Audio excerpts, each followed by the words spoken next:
welcome to Can You Just Sit With Me? Where I discuss hope in grief, hope in the hard place, and hope during the challenging times of life. I am your host, Natasha Smith. Thanks so much for joining me today. I want to get started and jump right in and just ask you, Mel, can you tell us about a time when you wanted to ask the question, can you just sit with me as it relates to loss and grief? Yes. Well, there are many times. Sometimes it's about loss and grief, but other times when you just wish the world would be a little less noisy and people would be a little less in each other's faces. That you just like to catch your breath and have somebody just be with you. That ministry of presence. Regarding grief. My first significant experience with grief was when my father died when I was 4 years old. He was just 27 years old at the time. And though I was quite young, I had a grief experience that really stretched out over the years at different stages of my life. I sensed that gap in my life, but by God's grace, there was a grandfather and an uncle who kind of stepped in at that time. And then I've been a pastor for more than 40 years, and so I deal with grief all the time, walking with people through every conceivable life circumstance. But the really hard thing was about 5.5 years ago now when my wife and my 30-year-old daughter, Eva, passed away suddenly, and we were plunged into a form of traumatic grief where it's just not what you're expecting to happen. She had been ill with an autoimmune illness for some years, but it wasn't terminal. We didn't think it was terminal, but she got an infection and it raced away with her, and she passed away quite suddenly. And we were plunged into a terrifying experience, a leveling experience, and it took, we're still obviously on that journey, but it changes year by year. So when I think about your book is A Chronicle of Grief, Finding Life After Traumatic Loss. One thing I absolutely love about it is how grippingly honest it is. I love all the imagery and the descriptive words that you use, and I found myself nodding a lot. Yeah. And underlining and highlighting a lot like this. Yes. So why was it important for you to write about how this loss affected you in such honest detail? Well, I've written other books before, but this one was entirely different in that it did come right out of our own personal experience at a deep level. And it actually began with me writing posts that I put on Facebook. A week after Eva passed away, I just kind of bared my heart, wrote a long Facebook post. I did it really to kind of get the pain off my shoulders, to kind of just call out. Yeah. It wasn't about facts and details. It was about just what was happening. And then I ended up doing it about once a month across a wide variety of things that we were going through in that first year. And then about a year after that, through a variety of circumstances, somebody appealed to me to put it into book form. And so this particular piece of writing, it's in real time, what we were experiencing in that first month, and then the second month, and then that first Christmas, and then Eva's birthday, and then that 1 year anniversary. And so that was kind of the core of it. And then I wrote around that. And Natasha, I was honest with it because I thought, why not? I'm a Christian pastor, and if anybody thinks that you're kind of immune from pain or distress or questions, that's not true, and it's not honest. And so I just decided to let everybody know. And what I heard along the way from people is, thank you so much for sharing what you're going through. And people saying, I'm learning from this. That's not what I was expecting. They said, I feel like I'm learning about traumatic loss. I haven't experienced anything like this, people would say, but I feel as though I'm better prepared for if it does happen to me. Yes, I love that so very much. First, I wanted to go back and just say, I'm so sorry for all of these hard losses. So very heartbreaking and so very hard to navigate. But I absolutely love that it was kind of impressed upon you, or just needing to get the grief out somehow, to be so honest, because this is really how um, we learn, when we talk about it and we hear from others, and we can say, okay, I am a little normal. I'm more normal than I thought I was as I'm navigating these things. Yes, and as your own writing and helping people is bearing out, it's all about being with people, a ministry of presence. And I wasn't looking for any answers to questions. I wasn't interested in a more detailed medical diagnosis. None of that mattered Yeah. because our daughter was gone. And one of the things that people would occasionally say in those months, weeks anyway, people would say, I'm thinking about you today. And I would tell people, you have no idea what a huge difference that makes, is to think that somebody out there, could be a close friend or a casual friend or acquaintance, they say, I'm thinking about you today. I thought, somebody is taking some time to hold me in their mind, to hold us in their mind. And that made us feel less alone. It made us feel as though we had support. And I just have been impressing on people, just do that for people. Yeah. Oftentimes you don't know what to say if there's some terrible loss. That's another thing people would say is, I have no words. And I would tell them, when you say I have no words, that's about the best thing you could say, because you're telling me that this loss, is so great, it's hard for you to get your head around it. So I tell people, tell people that I have no words, or just, I'm thinking about you today. And don't stop it. Don't ever think that you're going to inflict pain on somebody by recollecting their loss. You're not inflicting pain at all. Mm-hmm. Absolutely. I love that. I love that you just shared that. I love that it's in your book, because most often, so many people, they don't have the language, and they're like, I don't know what to say. So they end up not saying anything at times. But these are some of the things that we can make them more aware. Like, you can say this, Yes. and it's okay, and it's great for you to say this. I know I recently, even just a couple of days ago, shared your book with someone online who had commented on a post, because she comments frequently, because they're in the middle of just a devastating loss of a daughter. And so I shared your book with her, um, because it's just so honest. And I was like, this will help her to not feel so alone. And so, yes, so I definitely recommended it to her. So anyway, you talk a lot about how it felt like survival. So describe what that meant for you. Yeah. Well, in the early days were terrifying and frightening, because one day our daughter was there, the next day she was gone, and it was like she fell off the edge of a cliff. Or this may sound a little weird, but it felt like our family was out camping somewhere, and a bear had come into the camp and dragged away one of our family members, and they were gone. And this thing called death is kind of still out there. So that was really very terrifying. It was how do we get through this day, or how do we Mm-hmm. get through this hour?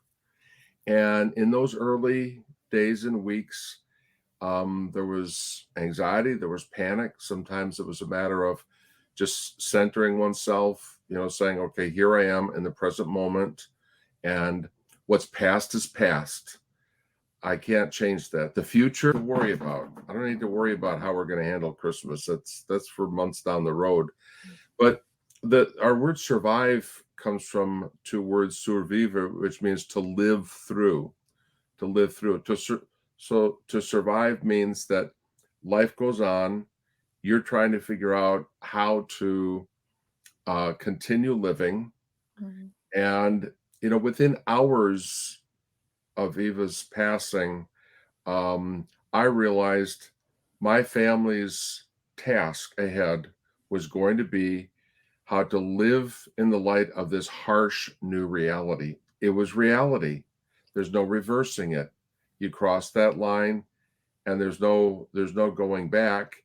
Although we have eternal hope, that's another level of reality. But in the present life, there's this harsh new reality.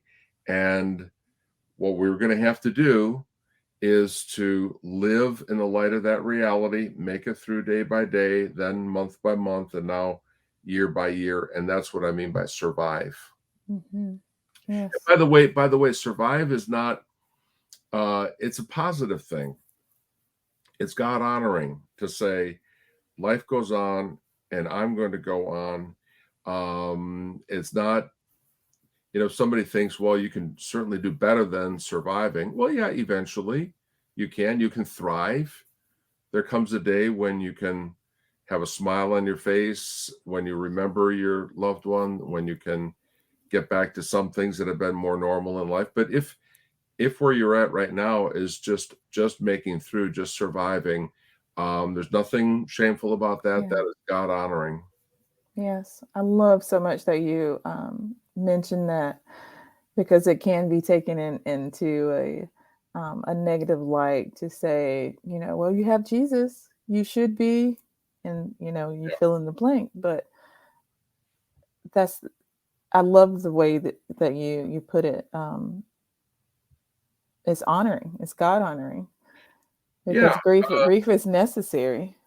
Well, in the Bible, there's a lot about lament. Yes. Lament. And I came to believe that lament is no less an act of worship than praise. Yes. Absolutely. Because when you lament the loss of a loved one, you are in a way thanking God for this wonderful gift. In the pain, you're expressing gratitude. And if you didn't lament somebody's passing, then maybe you didn't value them that much. So that's the irony of it. Mhm. That's beautiful. Yeah. Yes. You wrote, I was shocked by how many of my normal activities in life, simple functions, were disabled in the months following the loss. And then that statement reminded me of something that you have wrote about having to be reminded to eat, even like in those first months or weeks. Yeah. Yeah. I mean, anything goes Yeah. with grief, with normal grief or with traumatic grief, especially. And by the way, what I mean by traumatic grief is when there's a loss that you weren't expecting. You Yes. start your day thinking it's going to be a normal day, and then at the end of the day, you're talking to a organ donor company. So anything goes. Your thoughts, your emotions, what's normal for you. I remember one day a friend of mine said, I'll bet what would do you a lot of good is take a good long walk alone in the woods. And I said, I would find that terrifying right now. Yeah. Yeah. And my friend looked a little surprised. I said, I love taking walks in the woods alone or with a friend or with my wife. But right now I have no desire to do that. Music in the early weeks, music, almost any kind of music, uh, Mhm. could make me overwhelmed with emotion. So almost anything goes. Yeah. And but if you just hang in there, it does change. Your loss, the loss, it's like somebody who loses an arm, in an accident. Your arm is still missing, but it has healed over. It doesn't feel painful like it did at one time. The loss is still there, but it's easier to go on. Right. And I believe you mentioned, as well, as we adjust, like we little by little make adjustments to the reality that we're now in. Yes, we do. Yes, we do. And I'll just drop in here the observation too that if you're talking about a family situation, don't be surprised when one family member grieves differently from the other family members. Absolutely, yes. Again, anything goes. So 6 months down the road, when we came to our first Christmas without our daughter, my wife's inclination was to try to have Christmas the way we normally did it. And I wanted to pretend like it wasn't Christmas at all. Yeah. And, you know, those are just different instincts. And what we did practically is we kind of compromised. We did have Christmas, but we kept it just very much simpler. And we didn't do some things where Eva's absence would be just like so overwhelming to us. But yes, we can adjust. We're built to adjust. So I want to talk about most often we hear of grievers who get mad at God. But you wrote that you didn't get angry with God. Can you tell us about that?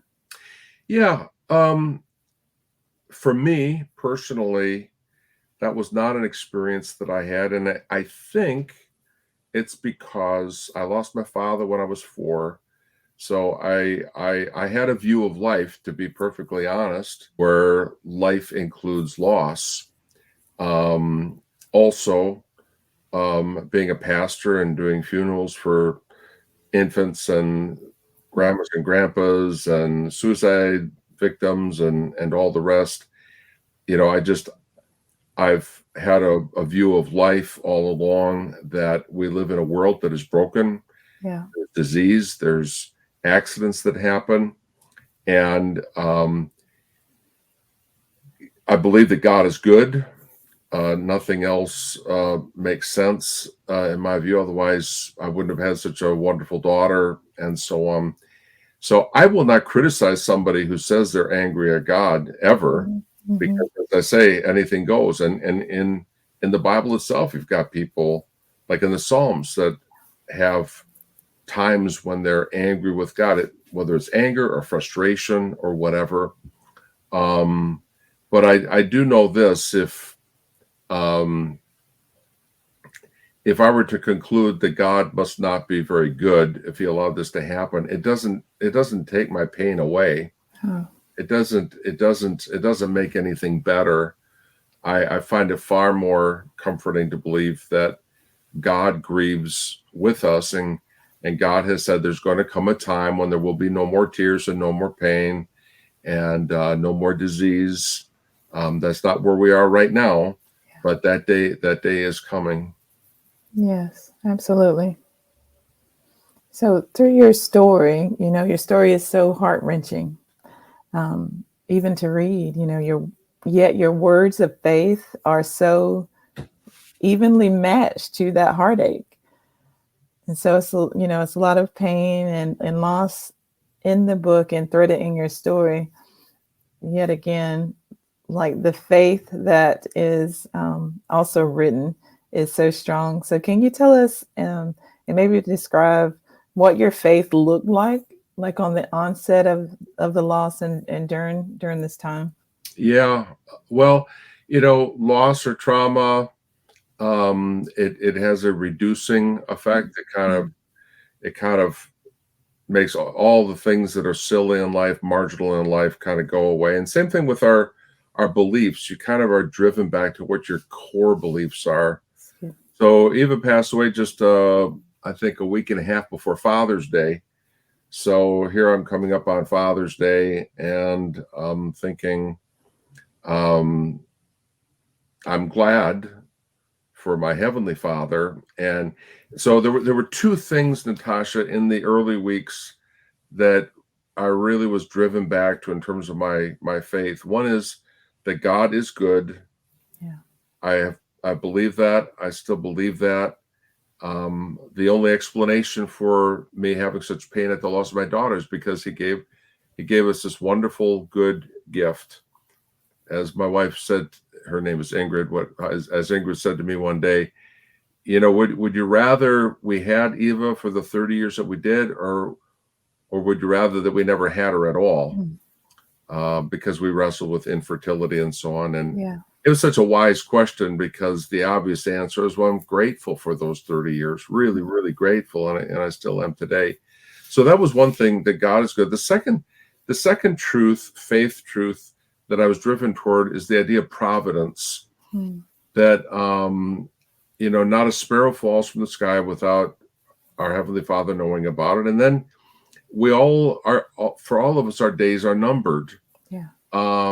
My father lived until he was 27 years old, and then sudden pneumonia drew his life in this world to a close. My mother lived, actually, she passed away about 10, 11 months after my daughter. So she reached 86. My daughter was 30 for any of us. Yeah. And so I thought, it's not that God is flipping a switch, like, okay, 30 years, you're done. Right. 7 years, you're done. 86 years. It's not that. It's that everything that happens in life, God is aware of it. God is there to comfort us. God gave us this wonderful gift called life. And there will come a day when he's going to remake the heavens and the earth, and there will be no more pain and no more crying. But in the meantime, I can believe that my daughter's 30-year life was a good thing, and I will cherish that, even though at the same time the pain of the loss is overwhelming. Yeah. Yes, absolutely. I don't think I didn't initially have this in my original questions, but it just came up as you were talking. Empathy gap. Yeah. Yeah, and I didn't have it, but I was like, I want to kind of chat about that, because I've had this question of, it doesn't have to happen to you for it to matter to you, and others supporting those who grieve. But I love this idea or concept of empathy gap. So can you just talk about it and explain it to those who are listening? Yeah. When people would say to me, I have no words, I can't imagine what this is like, that actually was more precious to me than people who said, well, I had lost too. I lost my grandmother last year, and yeah, I was in the hospital with this and that.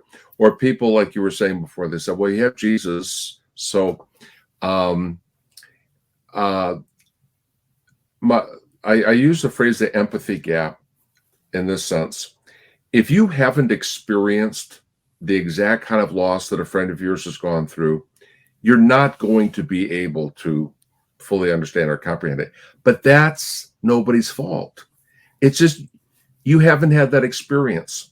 And so what you want to do is say, and I'll use an example. I have not been divorced, but my friends who have gone through divorce, I say to myself, okay, I have not been through that experience, so I cannot fully understand what that is like.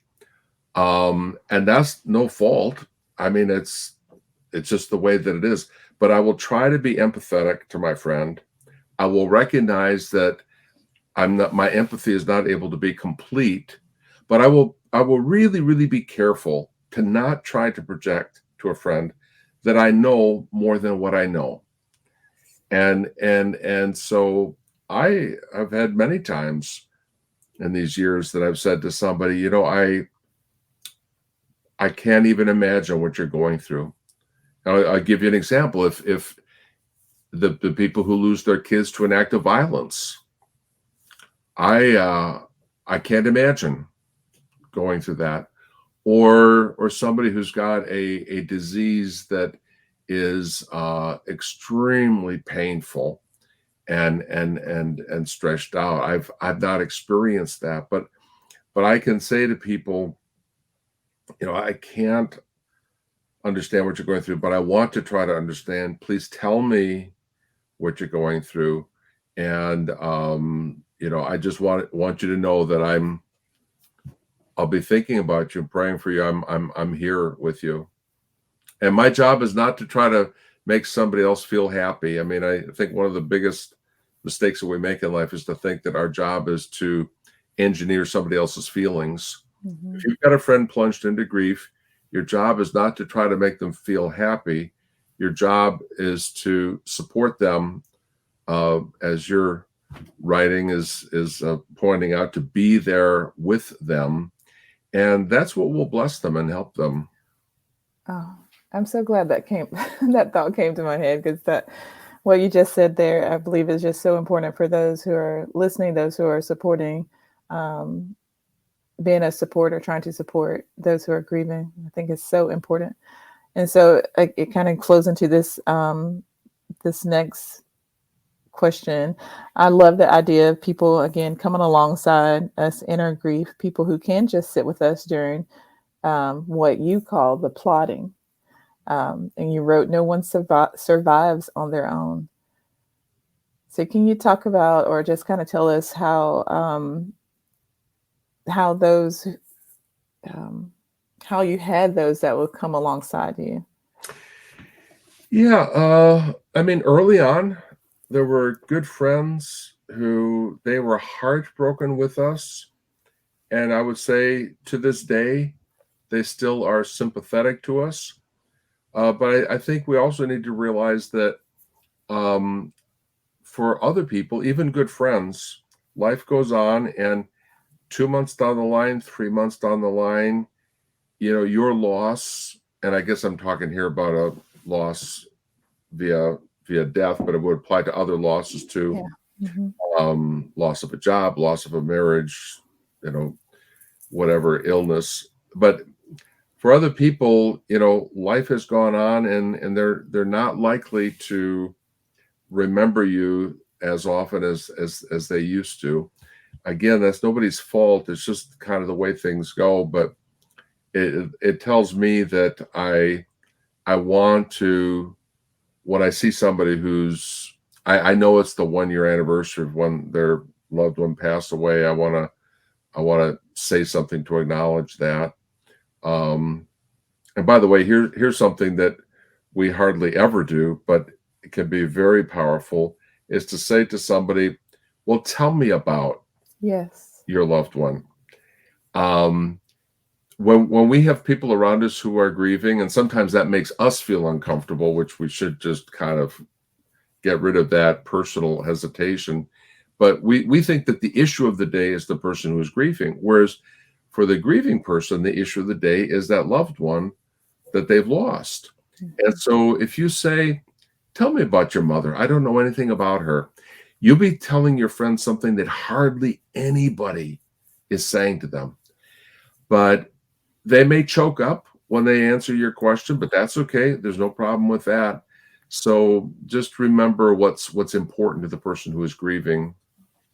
Yes, I love that so much. And that recently happened to me, like within the last year or so, where I had posted something about one of my sisters who passed away, and it was her birthday, and the writer for a comment is just like, well, what, because she was an avid reader, and she's like, what kind of books did she like to write? And I was like, oh my gosh, someone asked, about her.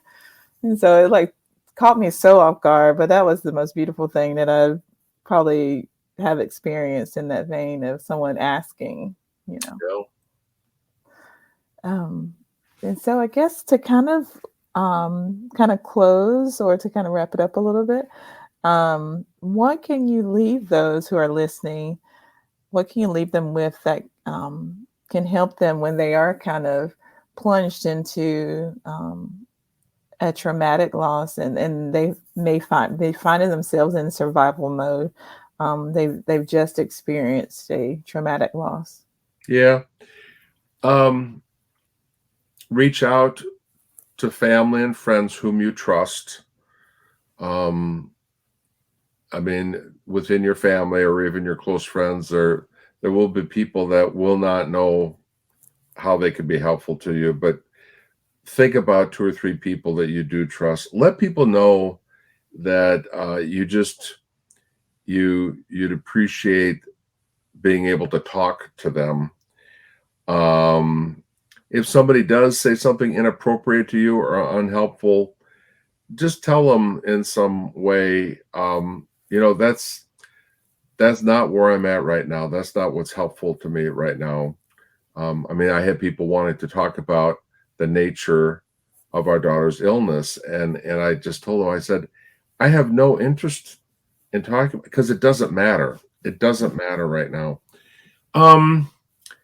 I would say, find a couple of books that you find helpful. When people give my book to somebody, people ask me, is it okay to give a grieving friend a book? I would say, yes, they will appreciate that as long as you don't put any pressure on them to read it right then. You can say to them, here's something you may find helpful at some point in time, and just kind of leave that in their hands.